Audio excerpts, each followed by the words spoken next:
So it's been a while since the last video, and it will still take another while until I finish. So I figured I'd do something low effort and unbox what's in this box. I've been waiting for this since December 2021, and now it's March and I finally got it, and I figured it would be cool to unbox it on camera. I intentionally didn't say what it is, but you will see very shortly. Okay, so I mounted my smartphone on top of my table so I can film it properly, and let's hope the battery of my camera here lasts long enough. Let me start by cutting open the tape here at the front. I absolutely can't forget to blur this out, because that would be pretty shitty if I dox myself here. And I don't think that's how you open it. Is it? Oh no, it is. Okay. Just separated the pieces a bit.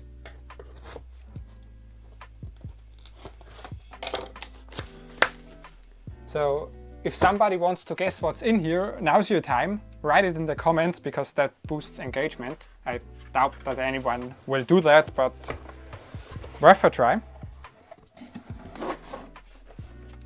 Okay, so a lot of cardboard. I like that. That's environmental friendly and stuff.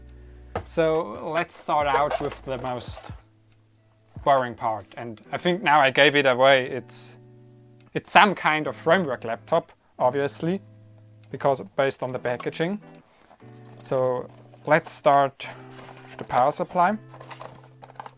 Okay, pretty standard power cable and a Type-C lead. And the star of the show, in this small package at least, itself, the 60 watt, I think, power supply. Actually, yeah, it says it here on the box. It's a 60 watt power supply. It's one of those fancy new ones that come in a pretty small packaging. So that's cool. Okay, that's nothing. More nothing. And that is... okay, that's a big box full of air with a couple of modules. We get to them later, because those are the things that slot into the side of the laptop. Get that out of the way. And this is the actual main star of the show, the framework laptop. And that was taped. Okay. Fair enough.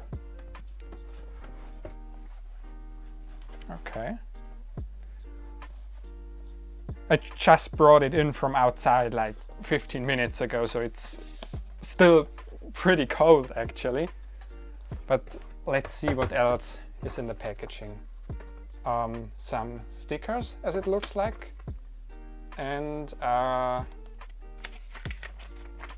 user manual, warranty sheet kind of thing,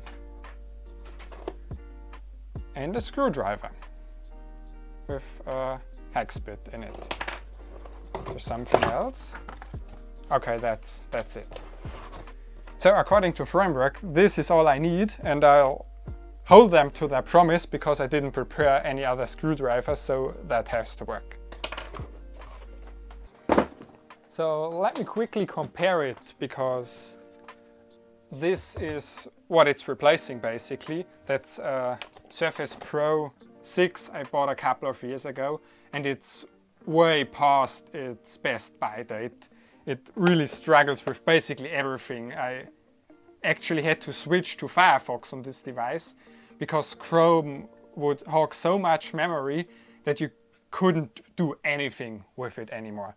So maybe I'll install Linux on this and use it as a cheap tablet or something, I don't know yet. But I won't be using it for actual computing anymore, that's for sure. So let's get started with the framework. Because I'm a cheap fuck, I of course didn't buy a pre-built system, but instead of I got the SSD and the RAM separately, I also got something that's a bit cheaper than what Framework would ship with it, because again, I'm cheap. And I also don't need 7 gigabytes per second write and read speed. I'm more than happy with half of it, so that's that. So let's see how to get it open. I probably should have looked at the getting started guide, but I mean, I've worked on, I worked on a lot of laptops before, so it's probably pretty straightforward for someone that knows what he's doing. But I remember that you, yes, okay.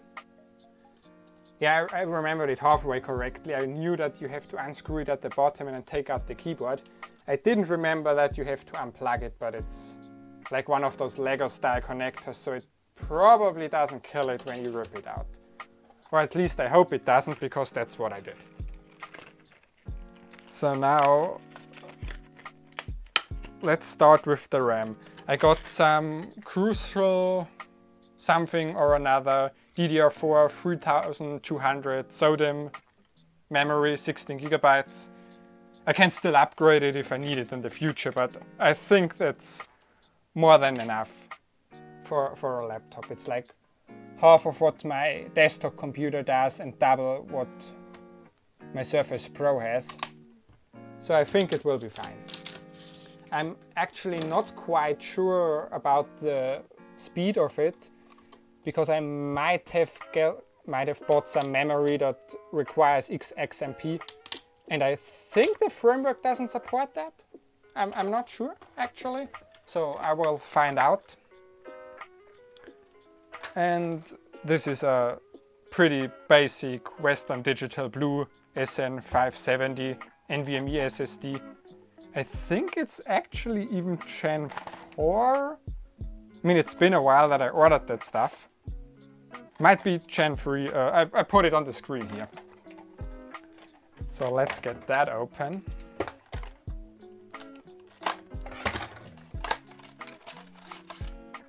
And put it in.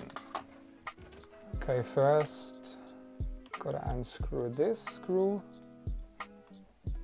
It's also pretty complicated to work like this, because I'm currently squatting down in front of my desk, because I don't want to get my head into the camera shot. And put that in like this. And then I put in the screw back, and that's it. If I manage to do it.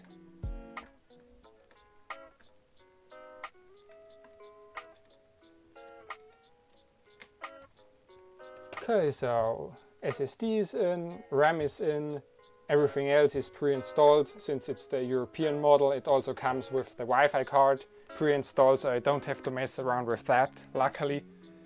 And now I think I just have to plug in the keyboard, button it back up, and that's that.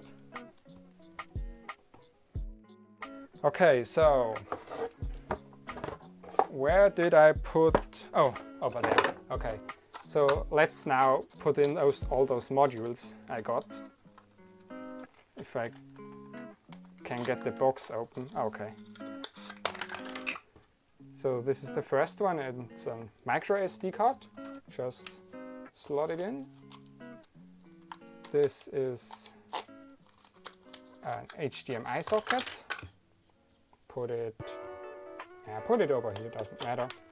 I probably shuffle them around quite a bit until I'm happy with the arrangement. Oh, that's micro USB for Type-C USB for charging and data.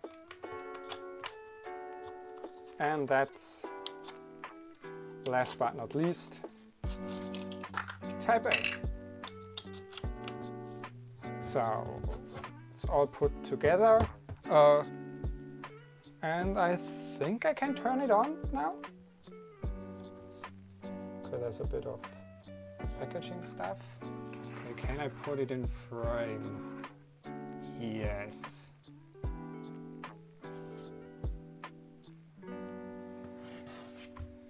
Probably do it like that. Yeah, that's good. So turn it on. Doesn't do anything. So maybe I need to plug it in. Let's try that out.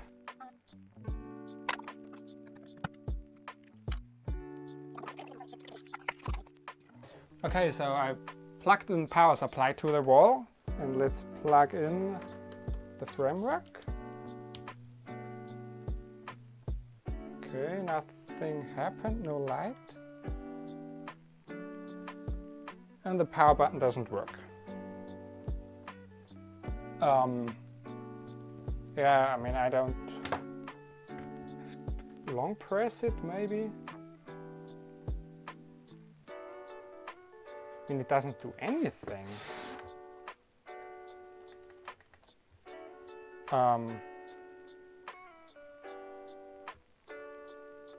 Did I miss something?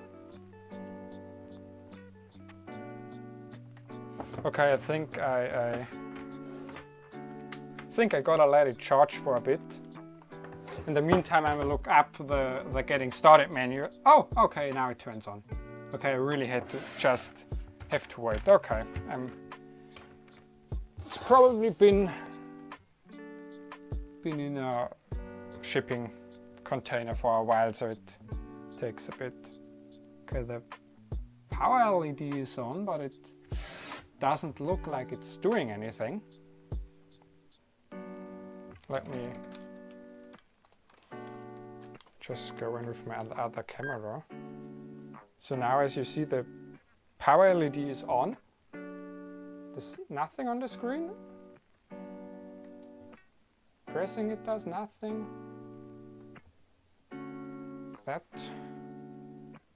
That's a bit of a bummer.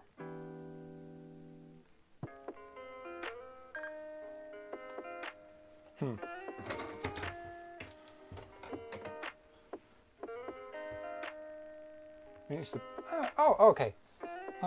Default boot device missing or boot failed. Yeah, that makes sense because there's no default boot device. Can I boot?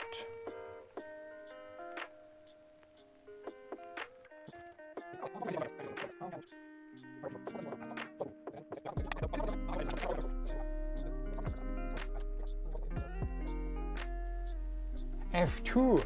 Okay, F2 is the BIOS key. I don't know why they don't say that in the getting started guide, or maybe I just missed it. But that's kind of important. Great.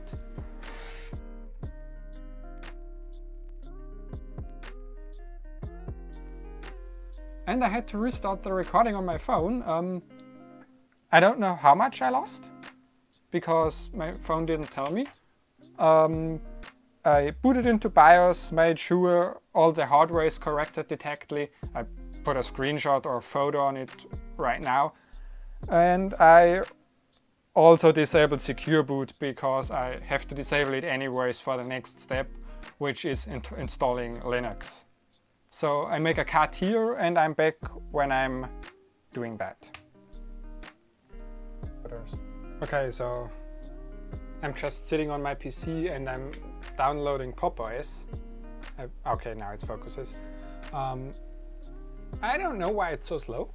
Normally it's fast, and I'm just waiting to put it on a USB stick so I can boot the laptop. And I figured I'd cut that in between, maybe. Or maybe not. If I don't cut it in between, you probably don't see it, so it doesn't matter. Okay, so the download is finished. So now I can start the writing process onto the SD card.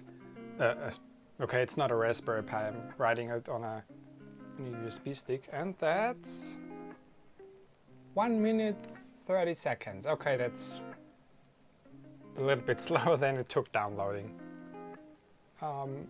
Okay, so that while that's running, I make another cut and I'm back in a few minutes. For you it's immediately probably, except if I'm cutting in something else in between.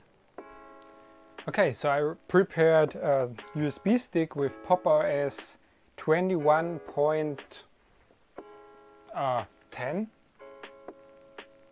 I think. Wait, got it? Yeah, 21.10. Great.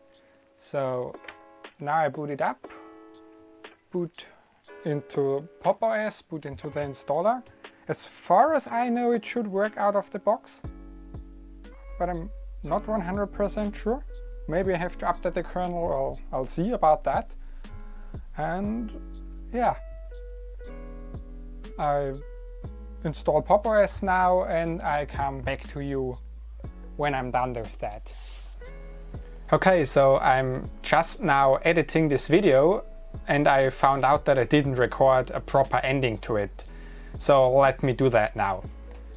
It's been a week that I installed PopOS on my laptop. I actually also upgraded the kernel, as I probably assumed I would need to do before.